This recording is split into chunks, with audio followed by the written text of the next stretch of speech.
Hey folks, Jim Zaspel coming at you here live from Pennsylvania. It's the Philadelphia area of Pennsylvania, and I want to thank you for watching this video. It's a beautiful day out today here in southeastern Pennsylvania. A little cold, a little snowy, but other than that, it's good. But anyway, I'm going to talk about how to buy and sell real estate without your own money in 3 minutes or less, right? Truth be known, I'm writing a book, co-authoring a book with a famous guru that we all know on this very topic, and you'll be hearing more about me from that very shortly.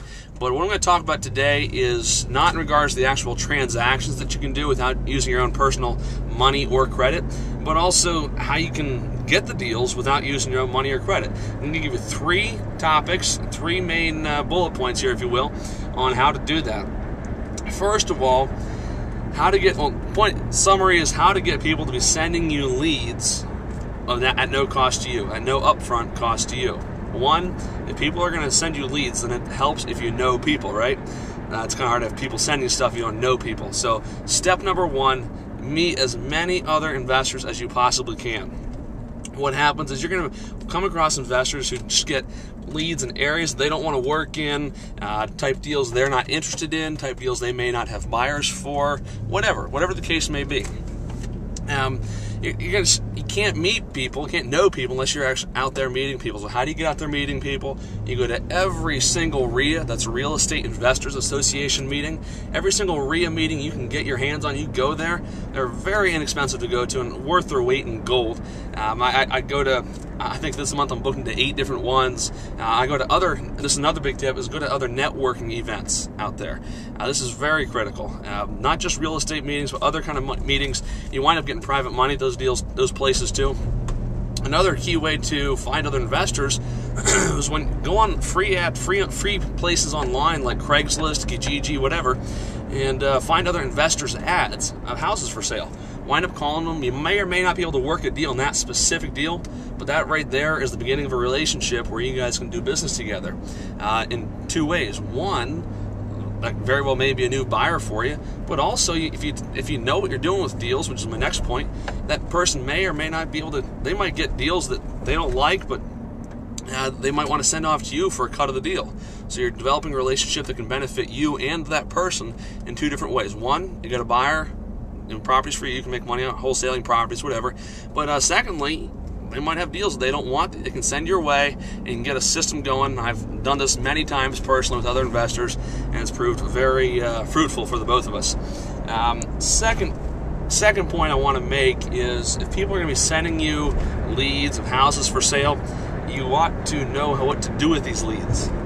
People are not going to be sending you leads if you don't know what to do with a lead once you get it. A lead, by the way, is a prospect, someone looking to sell a house. Okay, the whole business marketing is generate as many leads as you can and then try to convert them into customers or clients if you sell their house, or if you buy their house rather.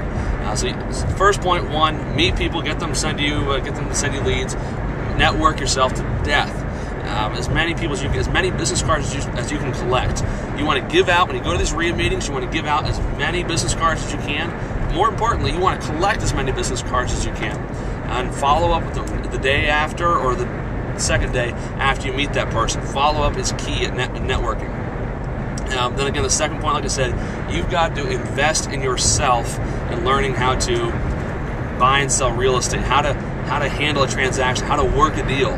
Someone comes to you, they've got $30,000 of equity on a $120,000 house. It doesn't fit a cash buying criteria, does it? So it needs no repairs. They got $30,000 of equity. They owe $90,000 on a house that's worth $120,000. They want to walk away from what they owe. What do you do with that? The LTV is way too high for a cash buy. You can't go bring in a private lender for that. You may or may not be able to option it and just flip it to an owner-occupant. That's pushing it. If you give yourself 30, 45 days, that's kind of tight. What do you do with that? Well, what if you take over their debt, leave the loan in their name, buy it on a wraparound mortgage, whatever the case may be. You start making the payments on their loan, then you sell it to someone on a lease with option to buy. Someone puts up 3, 5, 10, 20% down in the house. You're going to wind up making probably $30,000, $40,000 on a $30,000 spread deal. But if you didn't know how to work that transaction, you wouldn't be making that money. You would have walked away from that deal, just like the investor who sent that lead to you did as well. So, 1, meet people, know people. Secondly, learn how to do the transactions. And third, the third key point about this part of the business is don't be greedy. Of course, we're all into in the real estate for the purpose of making money, right? But it's no better business. Real estate produces more millionaires than any other industry in the world. I'm so thankful for getting into real estate. Beats the heck out of landscaping. I tell you what, out there building these $50,000 patios was fun, I thought, but I was wrong. But anyway, real estate's great, but don't be greedy. Be willing to, I'm not quoting Obama here, but don't be afraid to spread the wealth, okay? By that I mean your own wealth. Don't spread other people, spread your own. Somebody sends you a deal, don't think that you're just going to give him a $1,000 referral fee if you wind up making 50 grand. Might he do that? Yeah, but you're not going to get a name for yourself at the RIA meetings. You're not going to get a name for yourself if you're keeping the vast majority of every single deal that you get. I'm not going to name percentages, but I give away a significant percentage of my deals when people bring me sellers just for sending me a lead. Like the lead sheet being name, number, address of the house, what they're asking for, mortgage information, that kind of stuff. That's a qualified lead right there. I can determine if it's a good prospect. So I have no upfront cost when my investor friends send me leads. But what they do is I give them a significant portion of the deal if and when I make the money on that particular deal. Pretty powerful. Past 3 months, I've accumulated hundreds of thousands of dollars of equity in deals, and I've also accumulated a good amount of cash as a result of this, without spending one dime on marketing to buy houses. Think about that. I mean, I've spent thousands and tens of thousands of dollars on marketing to buy houses, but not in the past 3 months. I've changed my focus. Now, don't get me wrong, I'm working up some other campaigns that are going to cost money. It's great to have multiple sources of leads, prospects. People want to sell houses coming at you. But I'm telling you, if you're strapped for cash right now, educate yourself, invest in yourself on how to work transactions, how to do real estate deals, and go out there and meet people. Go out there and meet every single person you can. And don't go claiming to be some guru or some know-it-all that you're not. Go out there, get to know people, get to ask questions about them, about their business. You'll wind up, by asking questions, you'll wind up figuring out how you guys can work together. It's key.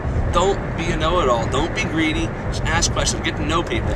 If you find someone who's a veteran in the business, don't act like you know everything they do, because the fact is you don't. I don't know everything there is to know about real estate. Far from it. But what I do know enough to make a lot of money in real estate. So you find someone who knows more from you, offer to buy him lunch. Pick his brain for a few minutes at a RIA meeting. Don't pin him against the wall and suck his brain dry for an hour. Go out there, get to know people, get to meet people, build relationships with people. They will get to like you, and more importantly, they will get to trust you if you're trustworthy, and they'll want to do business with you. So those are some tips from Jimmy Z and Jim the House Guy. If you want to catch up with me, look me up on YouTube. It's youtube.com/Jim the House Guy. All right, that's it. Have a great day. We'll see you.